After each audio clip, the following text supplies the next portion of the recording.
омӯхтани таърих танҳо ба хотири донистани гузашта нест, балки он дурнамоест ки роҳи ояндаи миллат ва пешомадҳои давлатро равшан мекунад.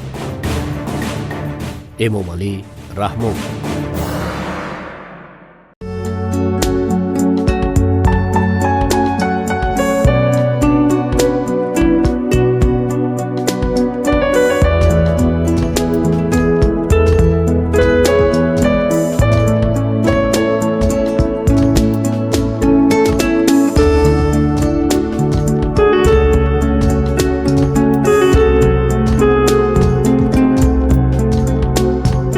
خوش آمدید به شهر واسگیرد یا واشگیرد. این اول ما تصمیم گرفتیم که با این کهندیار تشریف بیاریم و شما را آشنا ساخته باشیم با کار و پیکار این مردم، همزمان جایهای تاریخی این سرزمین و هنرهای مردمیش.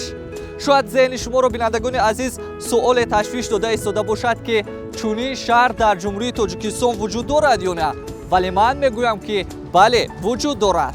باید بگویم که این ناحیه فیض‌آباد است که در تاریخ 3000 سال پیش مشهور بود با نام вашгирд که یک شهر آبادانی را تشکیل میداد. این حال قرار داریم در نزد دروازه‌اش و سفر خواهیم کرد به این ناحیه. شما را آشنا خواهیم کرد با همه گونه موضوعهای تاریخی، جایهای سیاحی و همزمان هنرهای مردمی و طبیعت ناتکرارش.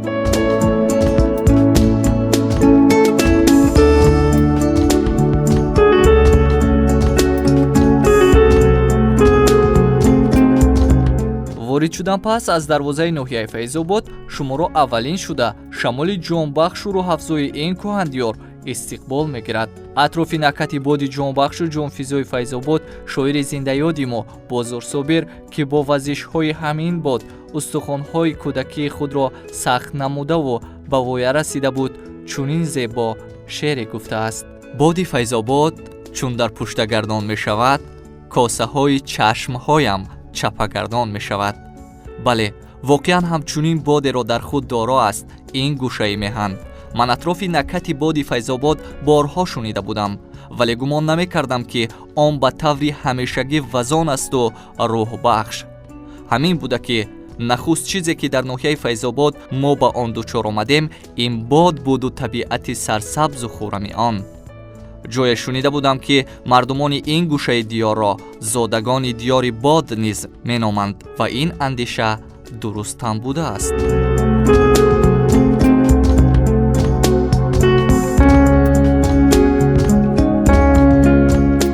ана ин маркази ноҳияи файзобод мебошад.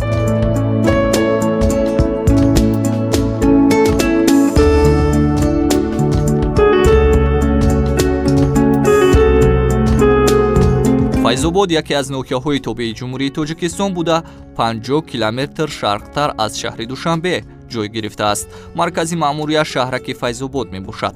ҳудуди ноҳия дар ҳавзаи болооби дарёи элок ва соҳили рости дарёи вахшобанбури норак бо сарзамини 874 километри квадратӣ дар водии рашт ҷойгир шудааст. ноҳияи файзобод таърихи бою рангин дорад ва табиати зебо, касбу ҳунарҳои мардумӣ ва ёдгориҳои таърихии он дар бисёр сарчашмаҳои илмӣ аз ҷониби сайёҳону таърихнигорон ба некӣ ёд шудааст. дар домани ин кӯҳандиёр манзараҳои зебову камназир зиёд буда як минтақаи хуби сайёҳӣ дар тоҷикистон маҳсуб мешавад. ёдгориҳои таърихии ноҳия мақбараи ҳотами асам, шаҳри қадимаи вашгирд, доробқалъа ва дигар ҷойҳои таърихии он метавонад таваҷҷӯҳи дилхоҳ меҳмон ва сайёҳони хориҷиро ба худ ҷалб созад.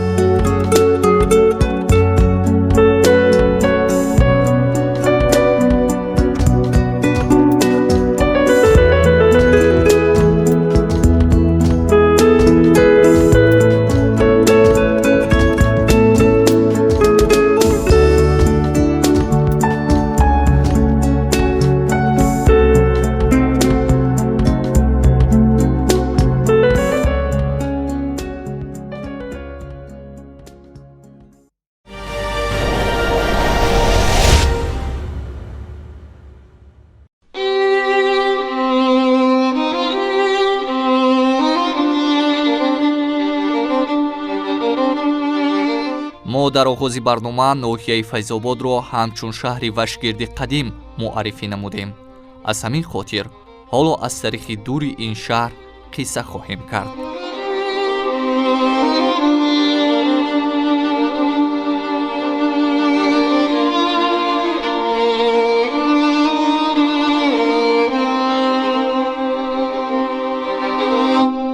Вашгирд яке аз шаҳрҳои қадимаи Осиёи марказӣ таърихи беш аз 3000 сола дошта, дар маркази ноҳияи Файзобод қаламрави деҳаҳои имрӯзаи Саричашма ва Ҷонварсӯз воқеъ мебошад.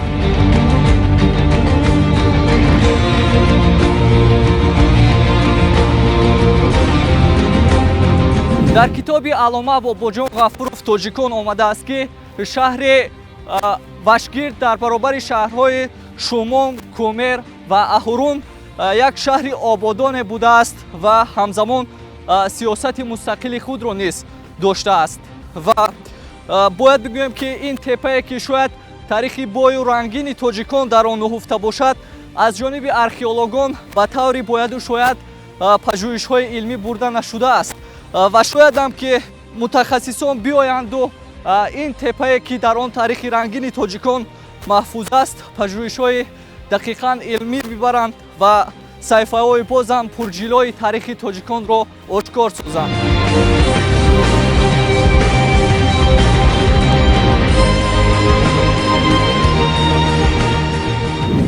чаро таърихи Вашгирдро бостоншиносон беш аз 3000 сол муқаррар намудаанд? далел ин аст ки аз интишори авасто беш аз 3000 сол мегузарад. дар ин китоби муқаддас номи Вашгирд дар шакли весака дар қисмати яшт зикр шудааст. тибқи навиштаи авасто Вашгирдро шоҳ Фаридун бунёд ва оинабандӣ кард. Фаридун дар Вашгирд наврӯзиро шукӯҳманд таҷлил ва аз шоҳроҳи дуру наздик меҳмон даъват менамояд. меҳмонон овози Фаридунро ба атрофу акноф мебаранд. сарчашмаҳои дигари тоҷики форсӣ аз ҷумла ҳудудулолам Вашгирдро ҳамчун шаҳр бо номҳои Висгард ва Виса ном бурдаанд. таскиранависони араб бошад онро Вашгирд ва Қосиямия гуфта дар канори дарёи Элок воқеъ гардиданашро зикр кардаанд.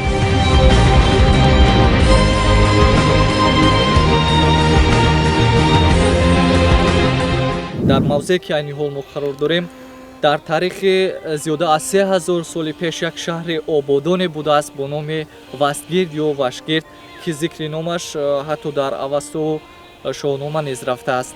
ва бозам маълумотҳои муфассал ки бевосита шумо сокини ҳамин ноҳияи хушбодаву манзари Файзободед, боз чӣ ривоятҳое ҳаст атрофи ҳамин шаҳри қадима бо номи Вастгирд ё Вашгирд? воқеан тоҷикистони азизи мо худ осорхонаест ки зери талу теппаҳои он харобаҳои садҳо шаҳру шаҳракҳо, қалъаҳо хобидааст. ва бояд гуфт ки мардуми тоҷик аслан мардуми муқимнишин, мардуми шаҳрдору шаҳрсоз, мардуми ҳунарманду кишоварз буданд. ва мардуми тоҷик на танҳо дар водиҳои кушод, балки дар кӯҳистон низ шаҳрҳою шаҳракҳои зиёд обод намуда буданд.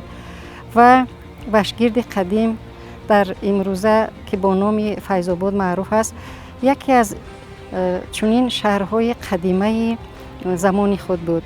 ва бояд гуфт ки Вашгирд таърихи қариб зиёда 3000 сола дорад ки ин дар нахустин сухани хаттии рӯи олам авесто дар шоҳномаи Абулқосим Фирдавсӣ бисёр хуб дарҷ гардидааст.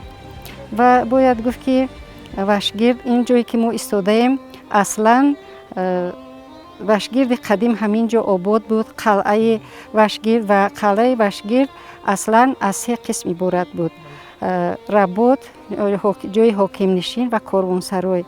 ва чун мебинем имрӯз ин ҷо танҳо талу теппаҳо боқӣ мондаасту халос.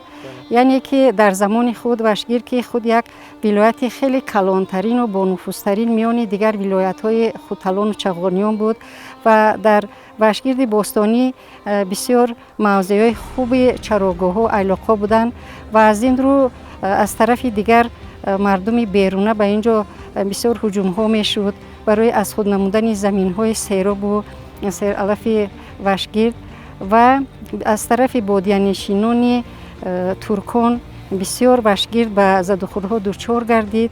برای از خود نمودن این سرزمین آنها این قلعه رو خراب کردن، سوزاندن، حتی مردم مقیمی واشگرد رو بیرون نمودن.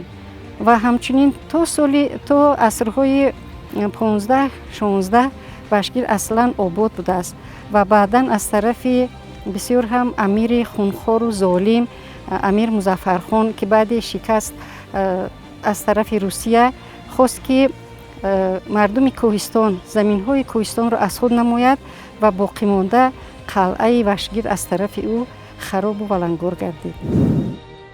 таърихшиносони даврони шӯравӣ бартолд ва белинский дар ҳудуди ноҳияи ҳозираи файзобод мавҷуд будани харобаҳои вашгирди қадимаро дар таҳқиқотҳои худ нишон медиҳанд. аълома бобоҷон ғафуров дар китоби беҳамтои худ тоҷикон баён медорад ки шаҳри вашгирд миёни дарёҳои кофарниҳону вахш ҷой дошта баробари чағониён, аҳорон, шумон, кумод дар он замонҳо як ҳукумати ба сари худ мустақили сиёсиро ташкил мекардааст. бостоншинос юсуфшоҳ ёқубов баъди тадқиқоти харобаҳои вашгирд ба хулосае меояд ки дар тоҷикистони имрӯза ба монанди харобаҳои вашгирд шаҳри қадимаву калон нест. африёти бостоншиносии даврони истиқлолият чунин хулоса доданд ки вашгирд як маркази сиёсӣ, иқтисодӣ, фарҳангӣ, инчунин ҳарбӣ будааст. мардумаш ба ҳунармандӣ, хусусан ба бофандагию оҳангарӣ ва кишоварзӣ сару кор доштаанд. ин ҳунарҳо вашгирдро дар асрҳои 9-10 миёни шаҳру вилоятҳои гирду атроф то ба чин машҳур гардонида будааст. фирдавсӣ дар шоҳномаи безаволаш воқеаҳои аҳди хусрави анушервонро ба риштаи назм кашида қисса мекунад ки дар муҳорибаи байни туркону ҳайтолиён баробари шаҳрҳои балху шуғнон, хатлону тирмизу ому ва зам аз вашгирд низ лашкару лавозимоти ҷангӣ тиллою танга ҷамъ меоварданд. зи балху шукнону омӯю зам силоҳу сипаҳ асту ганҷу дирам зи хатлону аз тирмизу висгирд зи ҳар су сипаҳ андаровард гирд.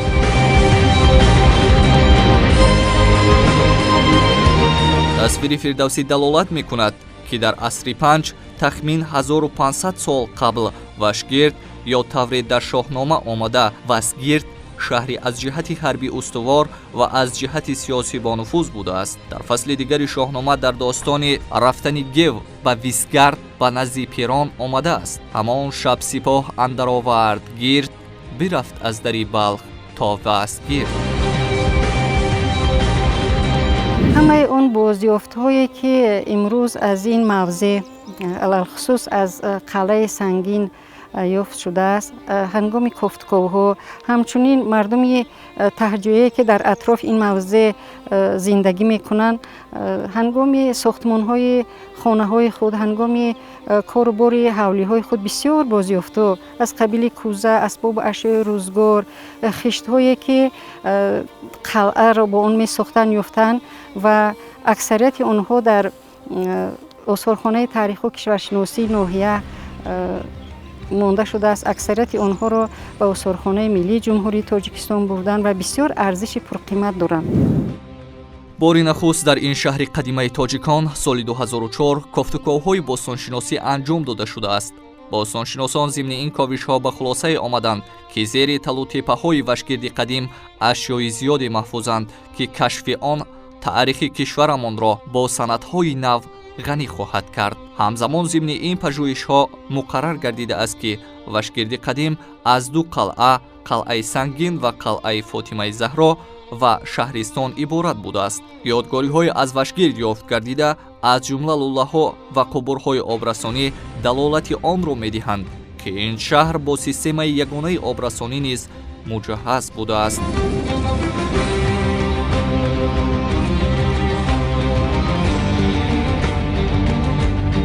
яке аз ёдгориҳои бисёр ҳам пурарзиши вашгирд ин димнаи вашгирд ба ҳисоб меравад ва димнаи вашгирд маънии он харобаҳои ин қалъаи бостонӣ аст. ва ҳоло дар қалъаи вашгирд танҳо талу тепаҳо чун ба назар мерасанд мондааст, яъне қалъаи сангин ва қалъаи фотимаю зуҳро. قلعه سنگین از آن خاطر نام سنگین رو به خود گرفته است که اصلا هرچند که این قلعه با سنگ‌ها آباد شده باشد هم، ولی یک قسمت آن با خشت آباد شده بود و تا امروز اطراف این دیار بسیار هم کهن بنیاد بسیار تحقیقات ها و حفریات ها گذرانده شده است و باید گفت که در پیشرفت و در تاریخ و تمدن ملت تاجیک واشگیر نیز یک نقش ارزنده خود را داشت. بازیافت‌های دیگر ارکئولوژی از این شهر قدیمه که امروز آثارخانه مرکزی ناحیه فیض‌آباد را زینت می‌دهد، بسا تاریخی طولانی را در بر می‌گیرند. انا این دک‌هایی که می‌بینید با گفته باستانشناسان این گونه دک‌ها در آسیای میانه باری اول یافت شده‌اند.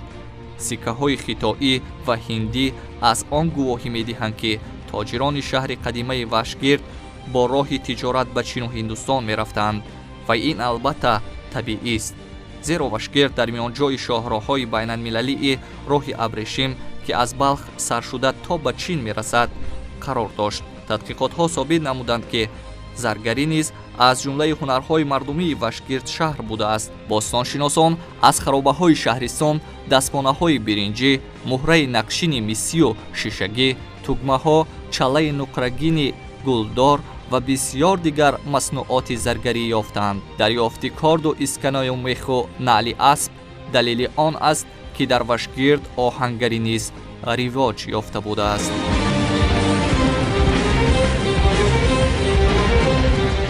اصلا موضع واشگیرد قدیم یعنی که فیض‌آباد موضع جغرافی اون رو باید گفت که طرف جنوبی اون رو کوه تشکیل میکنند و هر آنجا که هر نفری که به ناحیه فیض‌آباد میبیاید البته از آن پرسان میشود که چرا در فیض‌آباد چون یک شمال یعنی باد است و این باد فیض‌آباد از همون سالهای قدیم از دوره‌های قدیم موجود است، یعنی که از طرف جنوب که کوه است سردی، اینجا شمال، از همین سبب در اینجا همیشه گردون است. ولی باید گفت که مردم فیض‌آباد با نوازش و وزش و سیمفونیای این باد عادت کردند.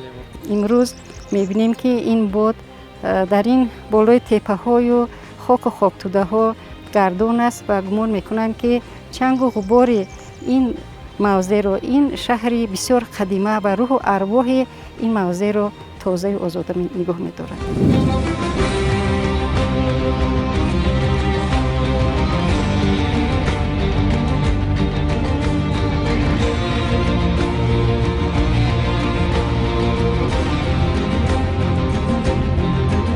بینندگان عزیز، ما برنامه امروزه در اوینای تاریخ را با مصرع‌های خیلی هم زیبای اساسگذار صلح و وحدت ملی، پیشوای ملت، پرزیدنت جمهوری تاجیکستان محترم امامعلی رحمان به انجام خواهیم رسانید که چنین گفته بودند: تاریخ آینه است که ما در آن واقعیت گذشتگانمان را در مسیر تاریخ با همه شهامت و خاری و زاری اش دیده به حسن و قبح فعالیت کاربری او سرفهم رفته، با این واسطه قدم به سوی خویشتن شناسی و خودآگاهی نهاده با دیده عبرت دورنمای کشور و مردم خود را معین کرده می توانیم.